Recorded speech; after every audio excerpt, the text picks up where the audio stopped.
قل هو الله أحد الله الصمد لم يلد ولم يولد ولم يكن له كفوا أحد. سيئات أعمالنا من يهده الله فلا مضل له ومن يضلل فلا هادي له وأشهد أن لا إله إلا الله وحده لا شريك له وأشهد أن محمدا عبده ورسوله أما بعد فقد قال الله تعالى يا أيها الذين آمنوا اتقوا الله حق تقاته ولا تموتن إلا وأنتم مسلمون. وقال الله تعالى في آية أخرى يا أيها الناس اتقوا ربكم الذي خلقكم من نفس واحدة وخلق منها زوجها وبث منهما رجالا كثيرا ونساء واتقوا الله الذي تساءلون به والأرحام إن الله كان عليكم رقيبا. وقال الله تعالى في آية أخرى يا أيها الذين آمنوا اتقوا الله وقولوا قولا سديدا يصلح لكم أعمالكم ويغفر لكم ذنوبكم ومن يطع الله ورسوله فقد فاز فوزا عظيما. وقال نبينا صلى الله عليه وسلم اللهم صل على محمد وعلى آل محمد كما صليت على إبراهيم وعلى آل إبراهيم إنك حميد مجيد. اللهم بارك على محمد وعلى آل محمد كما باركت على إبراهيم وعلى آل إبراهيم إنك حميد مجيد. رب اشرح لي صدري ويسر لي أمري واحلل عقدة من لساني يفقهوا قولي. புகழும் புகழ்ச்சியும் ஏகனாகிய அல்லாஹ் ஒருவனுக்கே உரித்தாக்கி அவரது அன்பும் அருளும் இவ்வுலகிற்கு இறுதியாக அனுப்பப்பட்ட முஹம்மது நபி ஸல்லல்லாஹு அலைஹி வஸல்லம் அவர்கள் மீதும் அன்னாரின் அடிச்சுவட்டை அப்படியே பின்பற்றி வாழ்ந்த உத்தம சத்திய சஹாபாக்கள் சஹாபிய பெண்மணிகள் மீதும் தாபிகள் மீதும் தபா தாபிகள் மீதும் மற்றும் இந்த அவையில் அமர்ந்திருக்கின்ற உங்கள் மீதும் என் மீதும் உங்களுடைய குடும்பத்தார் மீதும் என்னுடைய குடும்பத்தார் மீதும் என்ற நோக்கமாக இந்த நல்ல நாளில் நம்ம எப்படி ஒன்று கூட்டினானோ அதே போல் நாளின் வறுமையில் உயர்ந்த சொர்க்கமான ஜன்னத்துல் ஃபிர்தௌஸின் சொர்க்கத்தில் உங்களையும் என்னையும் உங்களுடைய குடும்பத்தாரையும் என்னுடைய குடும்பத்தாரையும் ஒன்று கூட்டான இந்த துவா செய்வதனாக ஜும்மாவுடைய முதல் உரையை ஆரம்பிச்சுகின்றேன். அன்பார்ந்த சகோதரர்களே சகோதரிகளே அல்லாஹ்வின் நல்லடியார்களே, இந்த உலக வாழ்க்கையை நாம் பார்க்கும் பொழுது மிகவும் மோசமான ஒரு நிலைக்கு போகிக்கொண்டே இருக்கின்றது. இந்த உலக வாழ்க்கையை அன்றாடமாக நாம் பார்க்கும் பொழுது மிகவும் அழிவை நோக்கி செல்லக்கூடியதை நாம் என்ன செய்கிறோம், பார்த்து கொண்டிருக்கிறோம். அன்றாடம் நாம் கேட்கக்கூடிய செய்திகள் என்னவென்று சொன்னால் போதை பழக்க வழக்கங்கள். இன்றைக்கு நாளுக்கு நாள் போதை பழக்க வழக்கங்கள் அதிகமாகிக் கொண்டே இருக்குது. அதே மாதிரி விபச்சாரங்கள் பெருகிக் கொண்டே இருக்குது. பாலியல் பலாத்காரம், பாலியல் வன்முறைகள், இப்படி நாளுக்கு நாள் நம்முடைய காதுகள்ல என்ன செய்து கொண்டிருக்கிறது, செய்திகள் வந்து கொண்டே இருக்கிறது. மிகவும் மோசமான ஒரு நிலைமைக்கு இந்த உலக வாழ்க்கை போய்கொண்டே இருக்குது. அதே மாதிரி நம்முடைய நாடு தமிழ்நாடு இதுவும் அழிவை நோக்கி செல்லக்கூடிய ஒரு நாடாக மாறிக்கொண்டே இருக்குது. அந்த அளவுக்கு மோசமான ஒரு நிலைமையை பார்க்கிறோம். எங்கு பார்த்தாலும் போதை பழக்க வழக்கத்துல இவரு கைதாகிவிட்டாரு, இவரு பாலியல் பலாத்காரம் செஞ்சதுனால இவர் கைதாகிவிட்டாரு, இவர் விபச்சாரம் செஞ்சதுனால இவர் கைதாகி, இப்படி அன்றாடமாக நம்முடைய காதுகள்ல ஒலித்துக் கொண்டே இருக்கு, நாம் பார்க்கிறோம். முதலாவது போதை பொருட்கள்ல ஈடுபடக்கூடியவர்கள் சொற்பமானவர்கள் தான் இருந்தார்கள், விரல விட்டு எண்ணிடலாம். அதே மாதிரி அவர்கள் போதை பொருட்களை உட்கொண்டார்கள் என்று சொன்னால், மது அருந்தினாங்க சொன்னா தெரியாது, யாருக்கும் தெரியாது. மறைமுகமாகவே என்ன செய்வாங்க, மது அருந்திட்டு வருவாங்க, புகைப்பழக்கத்துல ஈடுபட்டு வருவாங்க, யாருக்கும் தெரியாது. ஆனா நாம் வாழக்கூடிய இந்த சமகாலத்துல எப்படி என்று சொன்னால் மதுவை என்ன செய்கிறார்கள், எல்லாருக்கும் முன்னாடி என்ன செய்ய சர்வசாதாரணமாக இன்றைக்கு போதை பொருட்களை சாப்பிட நாம் பார்க்கிறோம். அதே மாதிரி புகைப்பழக்க வழக்கம் இன்றைக்கு என்ன செய்கிறார்கள், ஒரு வீட்டுல வாப்பா மட்டும்தான் முதல்ல என்ன செஞ்சுட்டு இருப்பாங்க, தெரியாம என்ன செஞ்சுட்டு இருப்பாங்க, வீட்டுக்கு தெரியாம புகைப்பழக்கத்தில் ஈடுபட்டு இருப்பாங்க. ஆனா இன்னைக்கு எப்படி மாறிவிட்டதுன்னு சொன்னால் குடும்பங்கள்ல என்ன செய்வாங்க, வாப்பா மகனும் பாக்குற மாதிரி என்ன செய்வாங்க, புகைப்பழக்கத்துல ஈடுபட்டு கொண்டிருக்கும். இந்த அளவுக்கு மோசமான ஒரு நிலைமை தான் இன்றைக்கு நாம் பார்த்து கொண்டிருக்கிறோம். நாம் சமீப காலத்துக்கு முன்பாக நம்ம என்ன செய்கிறோம், ஒரு கேள்விப்பட்ட ஒரு செய்தி, நம்முடைய ஊர்ல சில கடைகளுக்கு என்ன செய்யறாங்க, ரைடு போறாங்க, போலீஸ் அதிகாரி என்ன செய்யறாங்க, ரைடு போறாங்க. என்ன அப்படின்ட்டு பார்க்கும் பொழுது, அதாவது முதல்ல எதுக்கு ரைடு போயிட்டு இருந்தாங்க சொன்னா பிளாஸ்டிக் பொருட்கள் வச்சிருந்ததுனால ரைடு போறாங்க, அதே மாதிரி கோயிலை விற்பதனால ரைடு போற இப்படி கேட்டுக்கொண்டு இருக்கும் போது இப்போ சமீப காலமாக என்ன ஆகிப்போச்சுன்னு சொன்னா, ஏன் இந்த கடைக்கு ரைடு போனீங்க என்று கேட்கும் பொழுது அந்த கடையில கஞ்சா விற்கிறாங்க. இன்றைக்கு நம்ம ஊரே எந்த அளவுக்கு இருக்கு பாருங்க, நம்முடைய ஊருடைய நிலைமை மிக மோசமான நிலைமைக்கு தள்ளப்படுகிறது. தமிழ்நாட்டுக்கெல்லாம் போக வேண்டாம், நம்முடைய ஊர்ல போதை பொருட்கள் எந்த அளவுக்கு நடமாடி கொண்டிருக்குது பாருங்க. நம்மளுடைய இளைஞர்கள் இதை உட்கொண்டு கொண்டிருக்கிறார்கள். விற்பவர்கள் யாரு? நம்மை சார்ந்தவர்கள். நம்முடைய இஸ்லாமியர்கள் என்ன செய்கிறார்கள்? விற்பனை செய்கிறார்கள். பெட்டி கடையிலும் சரி, இன்னைக்கு பலசர் கடையிலும் சரி, இன்னைக்கு என்ன செய்யறாங்க? போதை பொருட்களை விற்கக்கூடியவர்களாக இருக்கிறார்கள். அதை வாங்கக்கூடியவர்கள் யாரு? நம்முடைய இஸ்லாமியர்கள். நம்முடைய இஸ்லாமிய சேர்ந்த சகோதரர்கள் என்ன செய்யறாங்க? அந்த போதை பொருட்களை வாங்கி என்ன செய்கிறார்கள்? பயன்படுத்தி கொண்டிருக்கிறார்கள். நாளாக இன்னைக்கு எப்படி ஆகிவிட்டது? கஞ்சாவை விற்பதற்கும் என்ன செஞ்சுட்டாங்க? நம்முடைய ஊர்ல துணிஞ்சு வந்துட்டாங்க, கஞ்சா விற்கிறார்கள். இன்னைக்கு எந்த அளவிற்கு அடிமையாக இருக்கிறார்கள் பாருங்கள் போதை பொருட்களுக்கு, மதுவுக்கு, போதை பொருட்களுக்கு, புகைப்பழக்கத்திற்கு என்ன செய்யறாங்க? இன்றைக்குள்ள சமூக மக்கள் என்ன செஞ்சுட்டாங்க? அடிமையாகி விட்டார்கள், அடிக்ட் ஆகிட்டாங்க. இப்படி போதை பொருட்களுக்கு அடிமையாகி இருக்கக்கூடியவர்கள் எப்படி இருப்பாங்க என்று சொன்னால், மூளை மங்கி காணப்படுவார்கள். மூளை என்ன செய்யாது? அவர்களுக்கு வேலை செய்யாது. எதிர்த்தாலும் நிற்பவர்கள் யார் என்று தெரியாது. அந்த அளவுக்கு மது என்ன செய்து விடும்? ஒரு மனிதனை அடிமையாக்கி விடும், ஒரு மனிதனை மாற்றி விடும் மது. இன்றைக்கு மதுதான், போதை பொருட்கள் தான் இன்றைக்கு பாவங்களுடைய தாயாக இருந்து கொண்டிருக்கிறது. பாவங்களுக்கு தாய் யாரு? போதை பொருட்கள், மது. இன்றைக்கு ஒரு பாவம் செய்யறான் என்று சொன்னால் அவன் மதுவுக்கு அடிமையாக இருப்பான். ஒருவன் பாவத்தில் ஈடுபடுறான் என்று சொன்னால் அவன் போதை பொருளுக்கு அடிமையாக இருப்பான். அப்போ மதுதான் எல்லாத்துக்குமே தாய். உஸ்மான் இப்னு அஃபான் ரலியல்லாஹு அன்ஹு அவர்கள் அவர்களுடைய கூற்ற பாருங்க, அவங்க சொல்றாங்க என்னன்னு சொன்னா, ஒரு மனிதர், அந்த மனிதரை விரும்பக்கூடிய ஒரு பெண் அந்த மனிதரை அடைய வேண்டும் என்று விரும்புகிறார். ஒரு நாள் என்ன செய்யறாரு? அந்த மனிதரை அவள் என்ன செய்யறார்? தன்னுடைய வீட்டுக்கு அழைக்கிறார். இவரும் என்ன செய்யறார்? அவருடைய வீட்டுக்கு போகிறாங்க. இவரு வீட்டுக்கு வாசல நுழைஞ்ச உடனே ஒவ்வொரு வாசலா வீட்டுக்குள்ள போறாரு. போக இந்த பெண்மணி என்ன செய்யறா? வீட்டினுடைய வாசலை அடைத்து கொண்டே வருகிறார். அடைச்சிட்டு கடைசியில வீட்டுக்குள்ள போனதுக்கு அப்புறம் அந்த பெண்மணி சொல்றா, என்ன சொல்றா என்று கேட்டா, நீ என்னோடு இணையணும். எதற்கு அழைக்கிறார்? விபச்சாரத்திற்கு அழைக்கிறார் அந்த பெண்மணி. நீ என்னோடு இணையணும். அப்படி என்னோடு இணைய உனக்கு விருப்பம் இல்லையா? இந்த அருக்கு ஒரு குழந்தை, இந்த குழந்தையை நீ கொலை செய்யணும். எப்படி? என்னோட இணையணும், என்னோட இணைய உனக்கு விருப்பம் இல்லைன்னு சொன்னா இந்த அருக்கு குழந்தை, இந்த குழந்தையை நீ என்ன செய்யணும்? கொலை செய்யணும் அப்படின்னு சொல்றார். அப்போ இதுக்கு ரெண்டுக்கும் உனக்கு விருப்பம் இல்லையா? இந்த அருக்கு மது, இந்த மதுவை நீ அருந்த வேண்டும் என்று அந்த மனிதனுக்கு கட்டளை இடுகிறார். அப்ப அந்த மனிதர் பார்க்கிறார், இந்த ரெண்டு பாவத்திற்கும் இந்த மது பரவாயில்லை அப்படின்னு சொல்லி மதுவை எடுத்து அந்த மனிதர் என்ன செய்கிறார்? குடித்து விடுகிறார். மதுவை குடித்த ஒரு போதை தலைக்கு ஏறினதுக்கு பிறகு அந்த பெண்மணியோட விபச்சாரமும் செய்து விடுகிறார், அந்த குழந்தையும் கொலை செய்து விடுகிறார். பாருங்க, மதுதான் பாவங்களுடைய ஒரு தாயா இருக்குது. உஸ்மான் இப்னு அஃபான் அவங்க சொல்றாங்க, மதுதான் பாவங்களுடைய தாய். மது அருந்திட்டார் அவரு. மது அருந்ததின் காரணமாக ரெண்டு பெரும்பாவத்தையும் செஞ்சிட்டார். மது அருந்ததும் பெரும்பாவம் தான், ஆனா அதை விட பெரும்பாவம் என்னது? விபச்சாரம் செய்வது, அது கூட குழந்தையை கொலை செய்வது, இது பெரும்பாவம், அல்லாஹ் மன்னிக்காத ஒரு பாவம். அப்போ மதுவை அருந்ததுனால, போதை தலைக்கு ஏறினதுனால அந்த ரெண்டு பாவத்தையும் அவர் செய்து விட்டார். அப்போ மது என்பது முற்றிலும் ஹராம். மார்க்கம் அதை தடை செய்து விட்டாச்சு. அது தடை செய்யப்பட்ட ஒரு பாவம். அப்ப அதன் பக்கம் நம்ம என்ன செய்யக்கூடாது? நெருங்கக்கூடாது. அல்லாஹ்வுடைய தூதர் ஸல்லல்லாஹு அலைஹி வஸல்லம் அவர்கள் சொல்றாங்க பாருங்க, குல்லு ஷராபின் அஸ்கர ஃபஹுவ ஹராமுன்.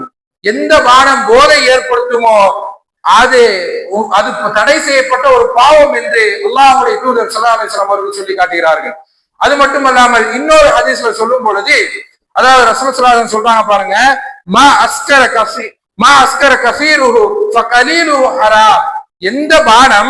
எந்த பானம் அதிகமாக குடித்தால்தான் போதை தருமோ அது குறைவாக குடித்தாலும் அது ஹராம் தான், அது தடை செய்யப்பட்ட ஒரு பாவம் தான் என்று அல்லாஹ்வுடைய தூதர் ஸல்லல்லாஹு அலைஹி வஸல்லம் நினைச்சாங்க, சொல்லி காட்டுகிறார்கள். அப்போ எந்த பானம் அதிகமாக கொடுத்த போதை தருமோ அந்த பானத்தை குறைவாக கொடுத்தாலும் அது ஹராம் தான், அது தடை செய்யப்பட்ட ஒரு பாவம் தான். இன்றைக்கு என்ன செய்கிறார்கள்? இன்றைக்கு நம்முடைய கண்ணுக்கு முன்னாடி என்ன செய்யறாங்க? மதுபானத்தை குடிக்கக்கூடியவர்களாக இருக்கிறார்கள். போதைப் பொருட்களுக்கு அடிமையாக இருக்கக்கூடிய எத்தனையோ பேர் நம்ம என்ன செய்யறோம் பார்க்கிறோம். அல்லாஹ் சுப்ஹானஹு வ தஆலா அதிலிருந்து பாதுகாக்க வேண்டும்.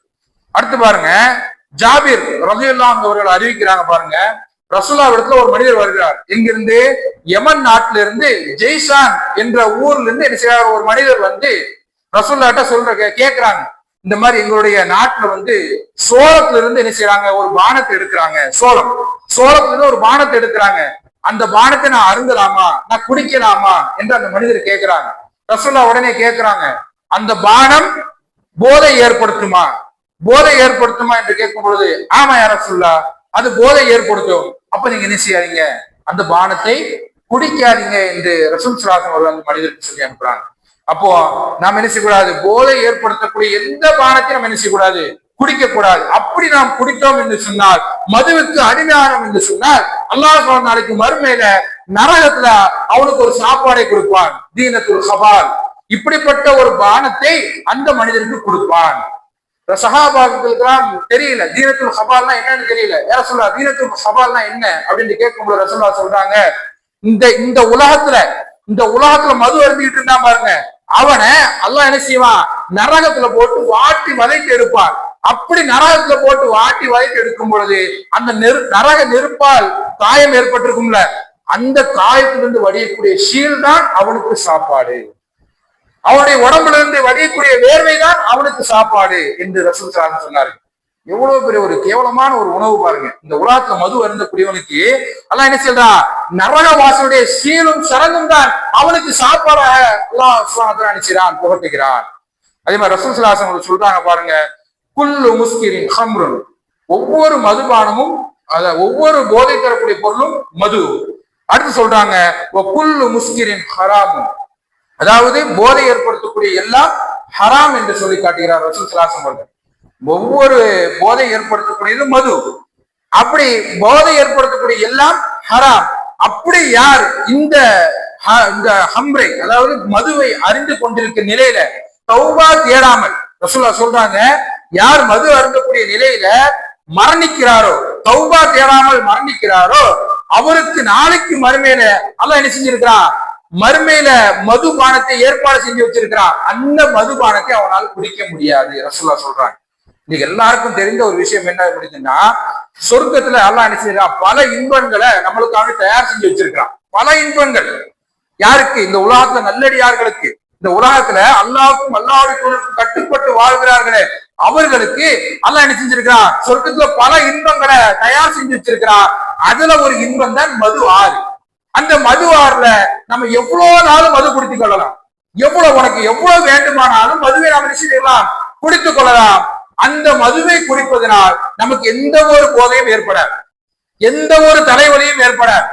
அந்த மதுவை குடிப்பதனால் எந்த ஒரு போதையும் நம்மளுக்கு என்ன செய்யாது?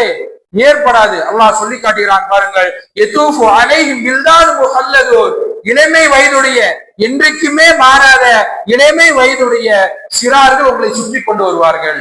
எப்படி சுற்றி கொண்டு வருவார்கள்? பி அக்வாபி வ அபாரிக் வ கஅஸின் மின் மஈன். அல்லாஹ் சொல்லி காட்டுகிறார், அதாவது குவளைகளை கொண்டும் கிண்ணங்களை கொண்டும் என்ன செய்வார்கள்? உங்களை சுற்றி வருவார்கள். இளம் வயதுடைய இளைஞர்கள் என்ன செய்வாங்க? சொர்க்கவாசிகள் அப்படி சுற்றி கொண்டே வருவார்கள். அந்த மதுபானத்தை கொண்டு அப்படி சுற்றி கொண்டு வந்து அதை குடித்தார்கள் என்று சொன்னால் அவர்களுக்கு எந்த ஒரு தலைவலியும் வராது, எந்த ஒரு போதையும் வராது. அல்லாஹ் சொல்லி காட்டுகிறார். அப்படிப்பட்ட மதுவே அல்லாஹ் நம்மளுக்கு தயார் செய்து வைத்திருக்கின்றார். யாருக்கு? இந்த உலகத்தில் தடை செய்யப்பட்ட மதுவை அருந்தாதவர்களுக்கு, இந்த உலகத்துல ஹராமாக்கப்பட்ட போதைப் பொருட்களை பயன்படுத்தாதவர்களுக்கு அல்லாஹ் என்ன செஞ்சிருக்கிறார்? மதிமயங்காத தலைவலிக்காத மதுவை அல்லாஹ் என்ன செஞ்சிருக்கிறார்? தயார் செய்து வைத்திருக்கின்றார். அந்த மதுபானத்தை கொண்டு சிறார்கள் என்ன செய்வார்கள்? சுற்றி கொண்டே வருவார்கள். அதை குடித்தோம் என்று சொன்னால் எந்த ஒரு தலைவலியும் உங்களுக்கு என்ன செய்யாது? ஏற்படாது என்பதை அல்லாஹ் தன்னுடைய திருமறையில சொல்லி காட்டுகிறார். அப்போ மது அருந்தக்கூடிய நிலையில ஒருத்தன் மரணித்துட்டான்னு சொன்னா அவனால் சொர்க்கம் செல்லவே முடியாது, அவனால் இந்த இன்பங்களை அனுபவிக்கவே முடியாது. அவன் எங்கதான் செல்வான்? நரகத்திற்கு செல்வான். அல்லாஹ்வுடைய தூதர் சொல்றாங்க பாருங்க, எவன் மது அருந்தக்கூடிய நிலையில போதை பொருட்களை பயன்படுத்தக்கூடிய நிலையில இறந்து விட்டானோ அவன் எப்படிப்பட்ட நிலையில இறந்து விட்டான்? சிலை வணக்கத்தில் ஈடுபட்டவனை போன்று அவன் இறந்து விட்டான். சிலை வணங்கியவன் யார்? அல்லாஹ்வுக்கு இணை வைப்பவன். அல்லாஹ்வுக்கு இணை வைப்போனை போன்று அவன் என்ன செய்விட்டான், இறந்து விட்டான் என்று அல்லாஹ்வுடைய தூதர் ஸல்லல்லாஹு அலைஹி வஸல்லம் சொல்லி காட்டுகிறார். மது அருந்தக்கூடிய நிலையில மது அருந்திக்கிட்டு போதைப் பொருட்களை ஈடுபட்டுக்கிட்டு தௌபா தேடாம நாம் மரணிச்சிட்டோம்னு சொன்னா நாம் எப்படிப்பட்ட நிலையில இறந்து விட்டோம், சிலை வணக்கத்தில் ஈடுபட்டவனை போன்று இறந்து விட்டோம் என்று அல்லாஹ்வுடைய தூதர் சொல்றாங்க. அப்ப சிலை வணங்கி எங்கெல்லாம் போவான், நரகத்துக்கு போவான். அப்ப மது அருந்திட்டோம் என்று சொன்னால், அதே நிலையில மரணிச்சிட்டோம் என்று சொன்னால் கண்டிப்பாக நமக்கு நுழைவிடம் என்னத்தான், நரகம்தான். இதை நாம் என்ன செய்ய வேண்டும், மனதில் வைத்துக் கொள்ள வேண்டும். அதே மாதிரி இந்த மது அருந்தக்கூடியவர்களுக்கு, இந்த போதை பழக்கத்துல ஈடுபடக்கூடியவர்களுக்கு உமர்லாங்க என்ன செய்யறாங்க, ஒரு சட்டம் தீட்டுறாங்க. உமர்லாங்க ஒரு சட்டம் தீட்டாங்க, யார் மது அருந்துகிறார்களோ அவங்களுக்கு என்ன செய்யுங்க, 80 கசையடி கொடுங்க. உமர்லாங்களுடைய சட்டம் 80 கசையடி கொடுங்க. அது எப்படி, 4 பேருக்கு முன்னாடி என்ன செய்யுங்க, அந்த சட்டத்தை நிறைவேற்றுங்க. எல்லாரும் பார்க்கணும், அந்த சட்டத்தை நிறைவேற்றும் பொழுது எல்லாரும் பார்க்கணும் என்று சொல்லி உமர்லாங்க என்ன செய்யறாங்க, சட்டம் தீட்டுறாங்க. அதே மாதிரி அல்லாஹ்வுடைய சொல்றாங்க, யார் ஒருவர் மது அருந்துகிறார்களோ, ஒரு நாளைக்கு யார் மது அருந்துகிறார்களோ அவருடைய 40 நாள் தொழுகை பாத்தில் ஆகிவிடும். எப்படி, ஒரு நேரத்துல மது அருந்துறான்னு சொன்னால் அந்த மது அருந்தின் காரணமாக 40 நாள் தொழுகை அவருக்கு பாத்தில் ஆகிவிடும். இன்றைக்கு ஏதோ 1-2 தொழுகை தான் நாம் தொழுதுட்டு இருக்கோம். நினைச்சு பாருங்க, சிந்தித்து பாருங்க. வக்து நேரம் வரும் பொழுது இமாமும் மோதியார் மட்டும்தான் சில நேரங்கள் இருக்கும், மற்ற பேர்லாம் எங்க இருக்காங்கன்னு தெரியல. அப்போ ஒரு வக்து 2 வக்து நாம் தொழுகிறோம்.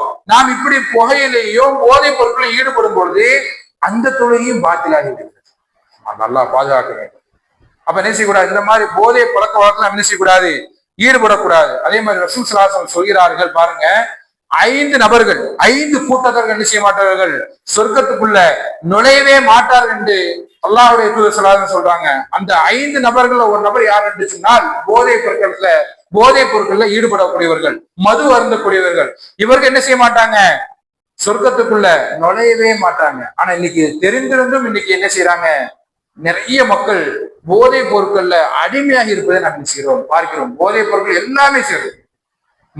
மதுவாக இருக்கட்டும், புகையிலையாக இருக்கட்டும், அதே மாதிரி கோயிலையாக இருக்கட்டும், எதுவாக இருக்கட்டும், இது எல்லாமே ஹராம், மார்க்கத்துக்கு தடை செய்யப்பட்டாச்சு. இது தெரிந்திருந்தும் இன்னைக்கு என்ன செய்யறாங்க, நிறைய பேரு இந்த பழக்கத்திற்கு அடிமையாகி இருக்கிறார்கள்.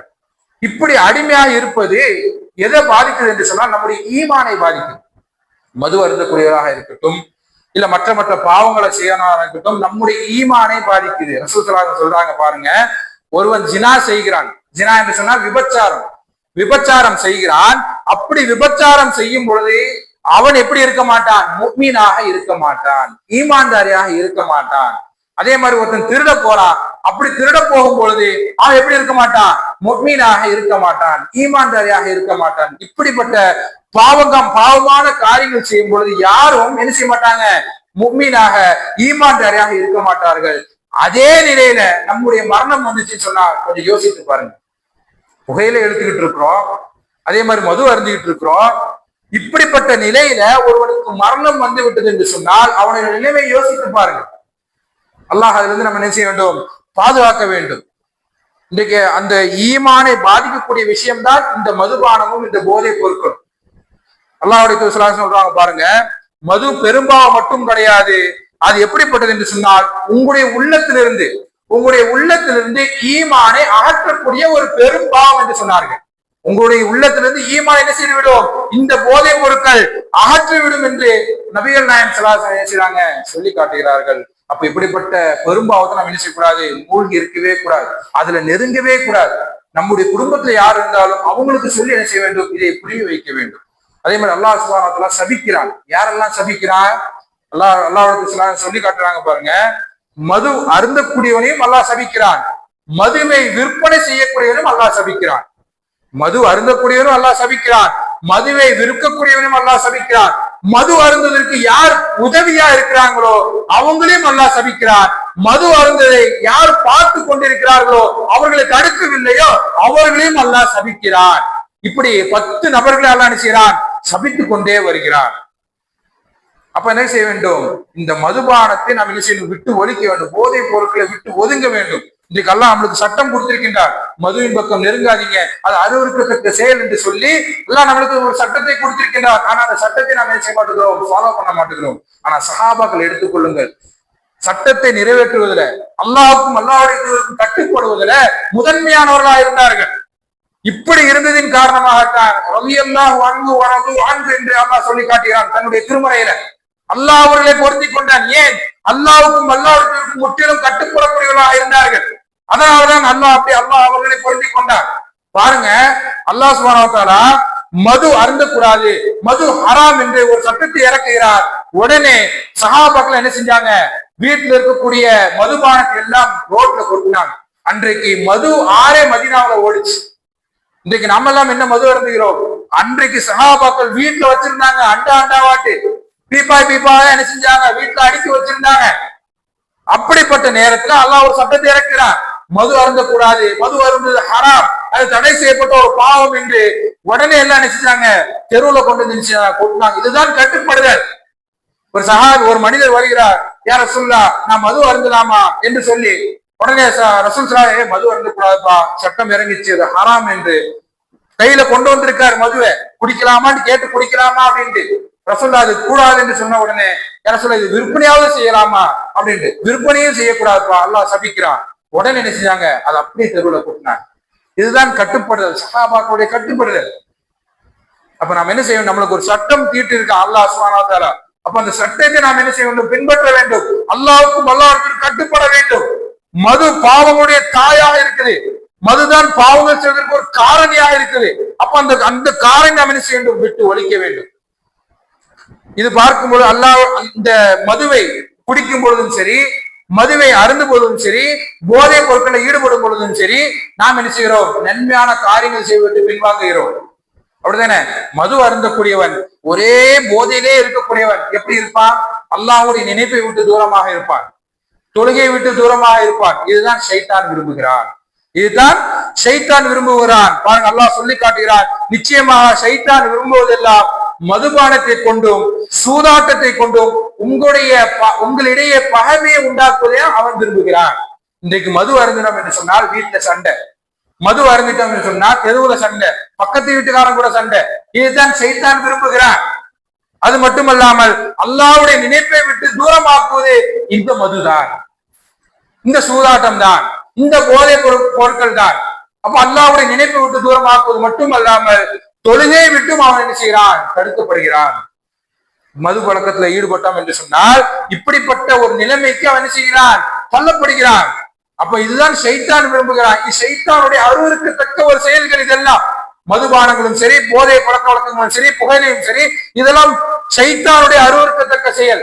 இதை செய்வதன் மூலமாகத்தான் இன்றைக்கு நாட்டுல பல பிரச்சனைகள் நடந்து கொண்டிருக்கிறது. மதுவுக்கு அடிமையா இருக்கக்கூடியவன் தான் இன்னைக்கு என்ன செய்யறான்? பல பாவங்களை செய்கிறான், நிறைய பாவங்கள். அதுல ஒண்ணுதான் விபச்சாரமும் பாலியல் வன்முறையும். இன்னைக்கு மதுவுக்கு அடிமையாக இருக்கக்கூடிய என்ன செய்யறான்?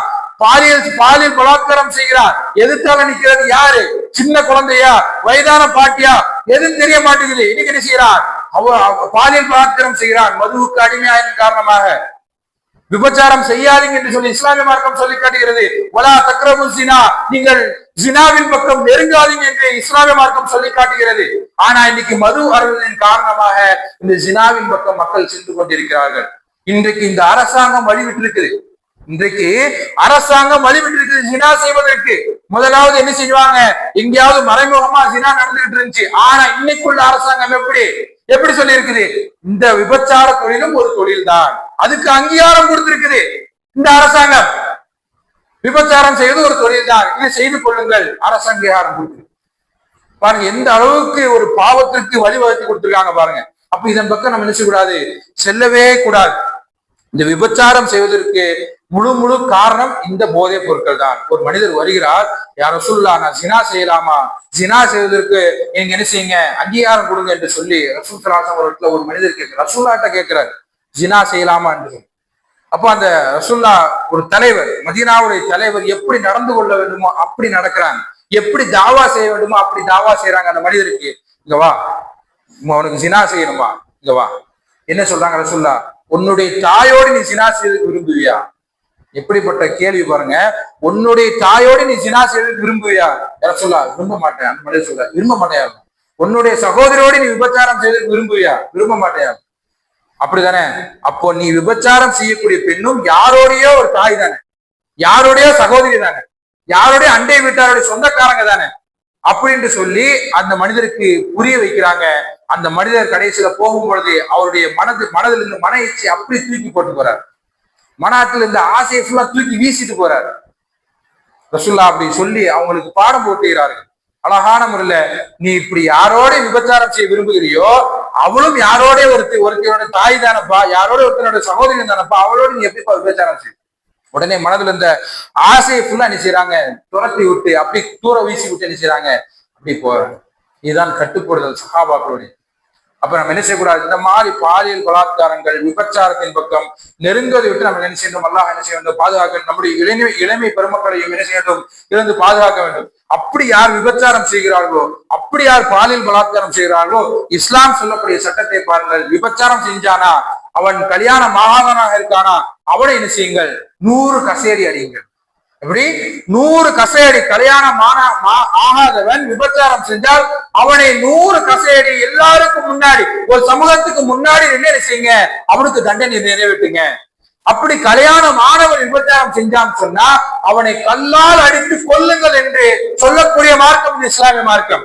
அது எப்படி அந்த தண்டனை நிறைவேற்றும் பொழுது உங்களுடைய உள்ளத்துல என்ன வந்து விடக்கூடாது, கருணை வந்து விடக்கூடாது, இரக்கம் வந்து விடக்கூடாது.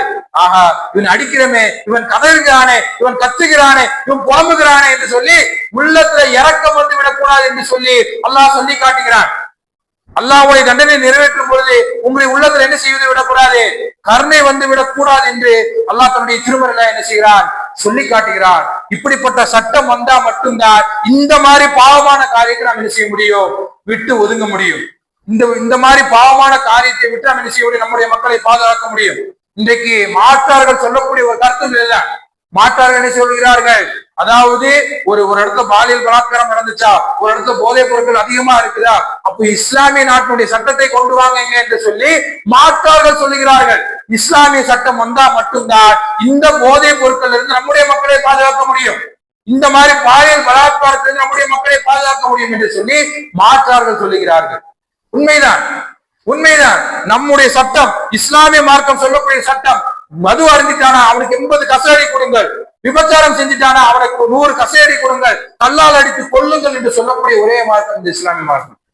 ரசூல் ஸல்லல்லாஹு அலைஹி வஸல்லம் சொன்னது மட்டுமல்லாமல் அந்த இடத்துல செய்து காட்டியிருக்கிறார்கள். ஒரு பெண்மணி வருகிறார், யா ரசூலுல்லாஹ், நான் விபச்சாரம் செஞ்சுட்டேன். அப்படியாமா, குழந்தைய பெற்று எடுத்துட்டு வா, குழந்தைக்கு சாப்பாடு கொடுத்துட்டு வா என்று சொல்லி அந்த பெண்மணிக்கு அடுத்தபடியா என்ன செய்யறாங்க, கல்லால் அடித்து என்ன செய்கிறார்கள், அந்த பெண்மணியை கொள்ளுகிறார்கள். பாருங்க, ரசூலுல்லாஹ் சொன்னது மட்டுமா, அந்த இடத்துல செய்து காட்டினார்கள்.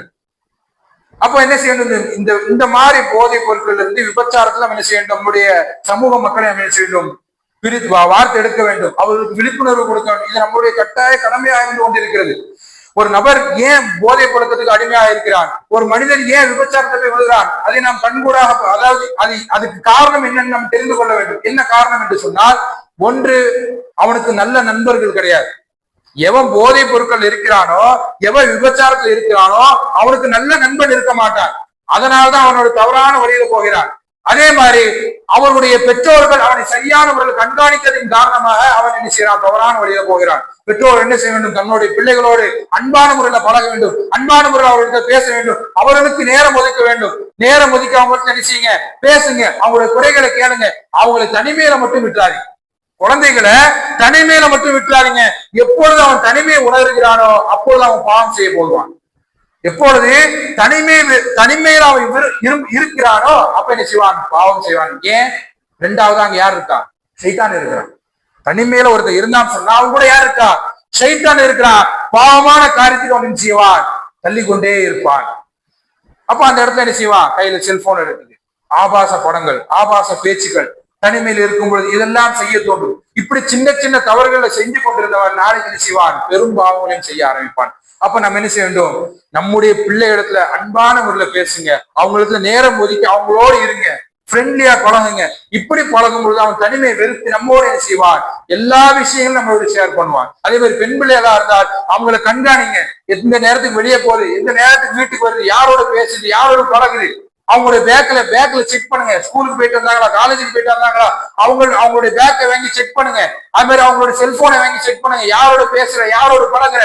இப்படி நாம் பேசும் பொழுது, இப்படி பழகும் பொழுது, இப்படி கண்காணிக்கும் பொழுது அவன் என்ன செய்ய மாட்டான், பாவமான காரியத்தின் பக்கம் என்ன செய்ய மாட்டான், செல்ல மாட்டான். அதே மாதிரி நம்முடைய ஜமாத்துடைய ஒரு கடமை என்னவென்று சொன்னால், இளைஞர்களை சந்திக்க வேண்டும். இளைஞர்களை சந்திச்சு இந்த மதுபானத்தை குறித்தும் இந்த பாலியல் பலாத்காரத்தை குறித்தும் அவங்களுக்கு என்ன செய்ய வேண்டும், விழிப்புணர்வு கொடுக்க வேண்டும். இது நம்மளுடைய கடமையா இருந்து கொண்டிருக்கிறது. சொல்லக்கூடிய இடத்துல நாம் இருந்து கொண்டிருக்கிறோம்.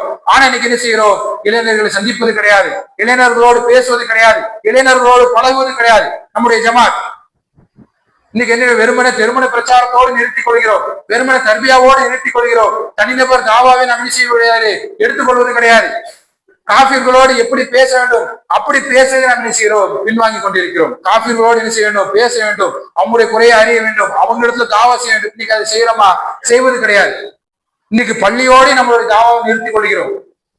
அப்ப நாம் என்ன செய்யணும், இந்த போதைப் பொருட்களை தடுக்க வேண்டும் என்று சொன்னார், இந்த மதுபானத்தை தடுக்க வேண்டும் என்று சொன்னார், விபச்சாரத்தை பாலியல் பலாத்காரத்தை தடுக்க வேண்டும் என்று சொன்னால், இந்த மாதிரி சூழ்நிலையை நம்ம உருவாக்க வேண்டும். அதாவது நல்ல நண்பர்களை அவர் தேர்ந்தெடுக்க வேண்டும், பெற்றோர்கள் பிள்ளைகளை கண்காணிக்க வேண்டும், நம்முடைய ஜமாத் இளைஞர்களை வார்த்தை எடுத்து அவங்களுக்கு விழிப்புணர்வு கொடுக்க வேண்டும். இப்படி கொடுக்கும் பொழுதுதான் இந்த போதைப் பொருட்கள் இருந்து நம்ம என்ன செய்ய வேண்டும், விடுபட முடியும். அது மட்டுமல்லாமல் இந்த அரசாங்கம், இப்ப வந்திருக்கக்கூடிய அரசாங்கம் என்ன செய்ய வேண்டும், இஸ்லாமிய சட்டத்திட்டத்தை கையில் எடுக்க வேண்டும். ஒருத்தன் மது அருந்தினானா அவனுக்கு சாட்டடி கொடுங்க, ஒருத்தன் விபச்சாரம் செஞ்சானா அவனுக்கு கல்லடி கொடுத்து கொள்ளுங்க. இப்படிப்பட்ட சட்டத்திட்டங்கள் வந்தா மட்டும்தான் இந்த போதைப் பொருட்கள் இருந்து இந்த நாடு என்ன செய்யும், பின்வாங்கும். ஆகவே அன்பான சகோதர சகோதரிகளே, நம்முடைய குடும்பத்துல எத்தனையோ பேர் இருக்காங்க.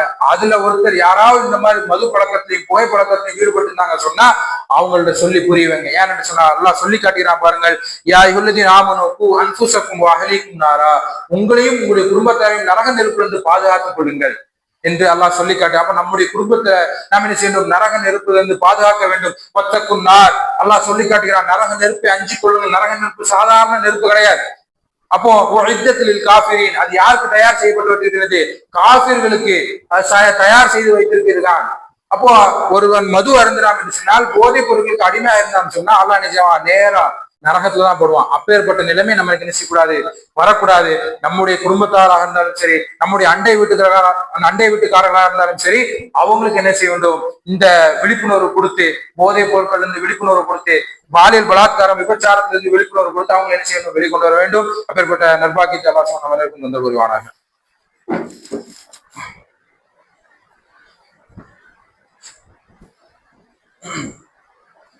அல்ஹம்துலில்லாஹி வஸ்ஸலாத்து வஸ்ஸலாமு அலா ரசூலில்லாஹ் வ அலா ஆலிஹி வ ஸஹ்பிஹி வ மன் வலா. அன்பார்ந்த சகோதர சகோதரிகளே, இந்த இஸ்லாமிய மார்க்கத்தை பொறுத்தவரை ஒரு அற்புதமான ஒரு மார்க்கம், ஒரு அழகான ஒரு மார்க்கம். ஏனென்று சொன்னால், ஒரு பாவத்தை தடுக்கும் பொழுது அந்த பாவத்துக்கு காரணியா இருக்கக்கூடிய ஒரு செயலை தடுக்குது இந்த இஸ்லாமிய மார்க்கம். ஒரு பாவத்தை, இப்ப விபச்சாரத்தை தடுக்குது, அந்நிய ஆண்களோடு பழகுவதை தடுக்குது, அதற்கு ஒரு காரணியா இருக்கக்கூடிய ஒரு செயலும் தடுக்குது. என்ன, அல்லாஹ் தன்னுடைய திருமறையில சொல்லி காட்டுகிறான், என்ன செய்யறான், அந்நிய ஆண் என்ன செய்ய வேண்டும், பார்வைகளை தாழ்த்த வேண்டும். எப்படி, ஆண்கள், ஈமான் கொண்ட ஆண்களும் சரி, ஈமான் கொண்ட பெண்களும் சரி, உங்களுடைய பார்வைகளை தாழ்த்துங்கள். இந்த பார்வைகளை தாழ்த்தினா மட்டுமே போதும், எல்லா பாவத்திலையும் விடை கிடைத்துவிடும். எந்த பாவத்திற்கும் அந்த மனிதன் செல்ல மாட்டான். அப்போ பார்வையை பார்க்கும் பொழுதுதான் ஒருவன் செய்கிறான், தவறான ஒரு பார்வையை பார்த்து தவறான ஒரு செயலுக்கு தள்ளப்படுகிறான். அல்லாஹ் சுப்ஹானஹு வ தஆலா அந்த பார்வை குறித்து நாளைக்கு மறுமையில் என்ன செய்வான், விசாரிப்பான். உங்களுடைய செவி புலன்களையும் அல்லாஹ் விசாரிப்பான், உங்களுடைய உள்ளங்களையும் அல்லாஹ் விசாரிப்பான். நாளைக்கு மறுமையில உங்களுடைய பார்வைகளை என்ன செய்வான், அல்லாஹ் சுப்ஹானஹு வ தஆலா விசாரிப்பான். அதனாலதான் பாவத்திற்கு கொண்டு செல்லக்கூடிய காரணியா இருக்கக்கூடிய இந்த பார்வை முதல்ல அல்லாஹ் என்ன செய்யறான், தாழ்த்து சொல்கிறான். உங்களுடைய வெட்கத்தலங்களை பேணி பாதுகாத்துக் கொள்ளுங்கள் என்று முஃமினான பெண்களுக்கும் சரி, முஃமினான ஆண்களுக்கும் சரி அல்லாஹ் சொல்லி காட்டுகிறான். உங்களுடைய பார்வைகளை தாழ்த்துங்கள், வெட்கத்தலங்களை பேணி பாதுகாத்துக் கொள்ளுங்கள் என்று சொல்லி அல்லாஹ் இந்த பாவத்திற்கு கொண்டு செல்லக்கூடிய ஒரு காரணம் என்ன செய்யறான், முதல்ல தடை செய்கிறான். இதுதான் இஸ்லாமிய மார்க்கம், இதுதான் ஒரு அற்புதமான ஒரு மார்க்கம். அப்ப நாம் என்ன செய்ய வேண்டும், இந்த மாதிரி பாவமான காரியத்திற்கு கொண்டு செல்லக்கூடிய காரணிகள்லாம் இருக்கு, அந்த காரணிகளை விட்டு நாம் என்ன செய்ய வேண்டும், விலகி இருக்க வேண்டும். உதாரணமாக பார்வைகளை தாழ்த்த வேண்டும். அதே மாதிரி அசிங்கமான சொல்களை கேட்பதை விட்டு நாம் என்ன செய்யணும், தவிர்த்து இருக்க வேண்டும். அசிங்கமான ஆபாசமான பார்வைகளை பார்ப்பதிலிருந்து நாம் என்ன செய்யணும், தவிர்த்து இருக்க வேண்டும். இப்படி தவிர்த்து இருந்தாலே நாம் என்ன செய்ய முடியும், அந்த பாவமான காரியத்தில் என்ன செய்ய முற்றிலுமாக விலக முடியும். ஆகவே அன்பார்ந்த சகோதர சகோதரிகளே, இன்றைக்கு எதை கேட்டோமோ அதன் அடிப்படையில் நம்முடைய வாழ்க்கை அமைத்துக் கொள்ளக்கூடிய பாக்கியத்தை நம் அனைவருக்கும் தந்தல் புரிவானாக. யாஹிது நாம் துக்குல்லாஹ் கூலு கோலன் சரீதா இஸ்லிஹலக்கும் அமாலக்கும் இக்ஃபிர் லக்கும் துனூபக்கும் வ மை யுத்திஇல்லாஹ் வ ரசூலஹு ஃபக்கத் ஃபாஸ ஃபௌஸன் அதீம்.